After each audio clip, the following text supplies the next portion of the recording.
Okay friends, look here. This is very important topic for your class 12th and this is called relative pronouns. क्या नाम है उनका? Relative pronouns है.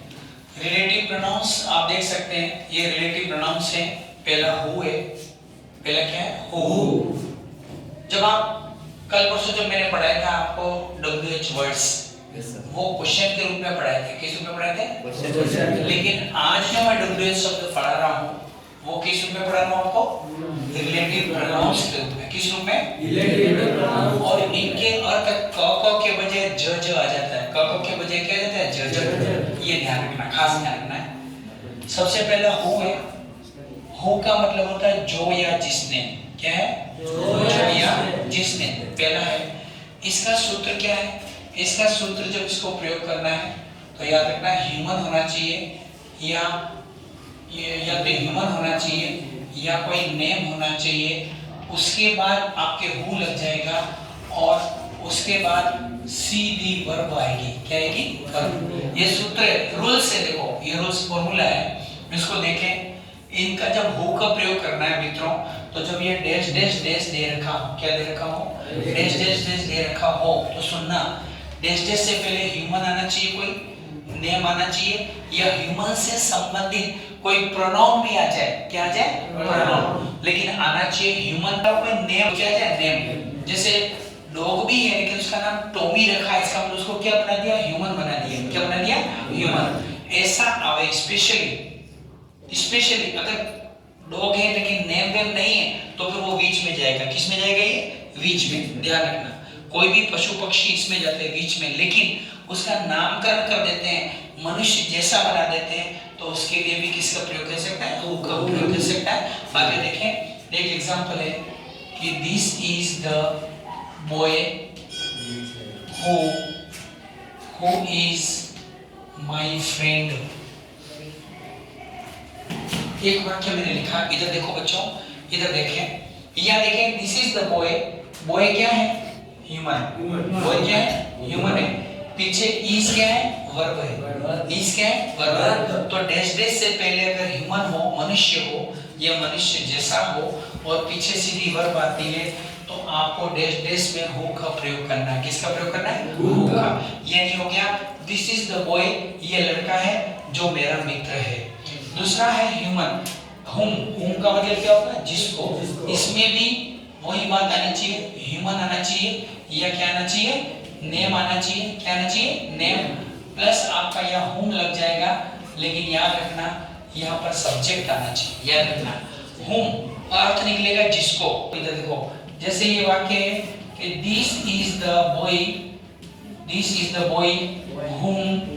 whom I like most. अब आप देखो ये आई क्या आ गया बच्चों? आई क्या आ गया? सब्जेक्ट. आई क्या आ गया? सब्जेक्ट. ये लड़का है, ह्यूमन हो गया, लेकिन डैश डैश के बाद क्या दे रखा है? सब्जेक्ट. तो आप ध्यान रखना, डैश डैश के बाद वर्ब हो तो हु आएगा, डैश डैश के बाद सब्जेक्ट हो तो हुम आएगा. आगे बराबर दिख रहा है, आगे वही मनुष्य है. तीसरा है हुज. इसमें भी वही आना चाहिए, या तो ह्यूमन आना चाहिए या क्या आना चाहिए? स्पेशली क्या आना चाहिए? नेम लाइक होना चाहिए. उसके बाद भी हो जाएगा, लेकिन उसके बाद याद रखना उसके बाद नाउन आना जरूरी है. क्या आना जरूरी है? नाउन आना जरूरी है. देखो इसी वाक्य को मैं लिख रहा हूँ बच्चों, यहाँ देखें. This is the boy whose father is a doctor. ये लड़का है जिसके पिताजी क्या है? डॉक्टर. अब देखो ये फादर क्या आ गया यहाँ पर? नाउन. और नाउन भी कैसा आना चाहिए? रिलेशन बताने वाला, कि जिसके पापा, जिसकी मम्मी, जिसका गधा, जिसका कुत्ता, जिसकी घड़ी, जिसके पापा, जिसकी मम्मी. इस तरह से जो रिलेशन बताने वाले जो होते हैं बच्चों, ध्यान से देखिएगा, जो रिलेशन बताने वाले जो होते हैं वो हमेशा क्या आते हैं? इस रूप में प्रयोग आते हैं, ह्यूमन के रूप में प्रयोग आते हैं इसके अंदर. फिर आता बीज. बीज का मतलब होता है जिसमें निर्जीव आएगा या पशु पक्षी आएगा या पेड़ पौधा आएगा. यानी निर्जीव का मतलब क्या हुआ? थिंग. जैसे क्या लिख दिया? थिंग आ सकता है या क्या आ सकता है इसमें? एनिमल. कोई वस्तु आ सकती है, कोई थोड़ा बड़ा करना इसको जूम करना, थिंग आ सकता है या एनिमल आ सकता है, कोई वस्तु आ सकती है, बड़ा आ सकता है। याद रखना जब भी डैश डैश से पहले नी प पे निर्जीव आवे, क्या आवे? पशु पक्षी आ जाए या पेड़ पौधा आ जाए, तब आपको बच्चों किसका प्रयोग करना है? पीछे विच। किसका प्रयोग करना है? विच। अब देखो यहाँ पे कि this is the dog, this is the dog, this is the dog which is, है ना, which is my friend, this is the dog which is my friend, ये कुत्ता है जो मेरा दोस्त है, जो मेरा दोस्त है। अब यहाँ पर नाम नहीं दिया उसका। अगर यहाँ पर कोई पेड़ आ जाता या पशु आ जाता, पशु पक्षी पेड़ आ जाते, तब आपको बीच का देखो सबसे सस्ता प्रश्न ये है, इजी नंबर आ जाएंगे आपके, बहुत इजी। क्या पढ़ रहे, कौन सा टॉपिक पढ़ रहे बच्चों? Relative pronoun. कौन सा? Relative pronoun. इसमें पहले हु बताया, अब ध्यान तीनों में कॉमन देखो, हु है पहले ह्यूमन, हुम में भी ह्यूमन या नेम आएगा, हुज में भी ह्यूमन या नेम, तीनों में कॉमन है। लेकिन तीनों के डैश डैश के बाद की स्थिति क्या है? चेंज है। हु प्रयोग तब करेंगे जब डायरेक्ट वर्ब आ जाए, हुम का प्रयोग करेंगे जब सब्जेक्ट आ जाए, और हुज का प्रयोग करेंगे जब क्या आ जाए? नाउन। नाउन में भी कैसा चाहिए? रिलेशन बताया होगा। कैसा? रिलेशन बताया। फिर आता है डेट। क्या आता है अगला? डेट। डेट आएगा। डेट क्या होता है? डेट में यहाँ पर ठीक है, डेट। डेट क्या होता है? एब्स्ट्रैक्ट नाउन आता है। कौन सा नाउन होता है? एब्स्ट्रैक्ट नाउन बोलते हैं उसको, ये बोलते हैं इसको abstract noun, ABSTRACT, abstract noun आएगा। कौन सा नाउन आएगा बच्चों? मतलब समझ जाओ, न सजीव न निर्जीव, न सजीव न निर्जीव, एक ऐसा न सजीव है न निर्जीव। वैसे तो सुनो, वैसे तो हु, हुम, हुज और इनके बदले डेट का प्रयोग हो सकता है। सुनना, किसके बदले? हु, हुम, हुज और विच, इसके बदले हु, हुम, हुज और विच के बदले अगर एबीसीडी में ये लिखे नहीं दे रहे के प्रॉपर आंसर, तो डेट का प्रयोग किया जा सकता है। लेकिन अधिकतर विशेष रूप से डेट का प्रयोग एब्स्ट्रैक्ट नाउन, न सजीव न निर्जीव, जैसे सूचना, इंफॉर्मेशन सजीव होती है, निर्जीव होती है, नहीं होती है। ब्यूटी, सुंदरता, सुंदरता दिखती है क्या? नहीं। सुंदरता का कोई मापदंड नहीं है। ऐसे नाउन जो न सजीव होते न निर्जीव होते हैं, उनके साथ हमेशा किसका प्रयोग करते हैं? इसमें डेट का। जैसे देखो, this is the information, this is the information that I found या that I received, that I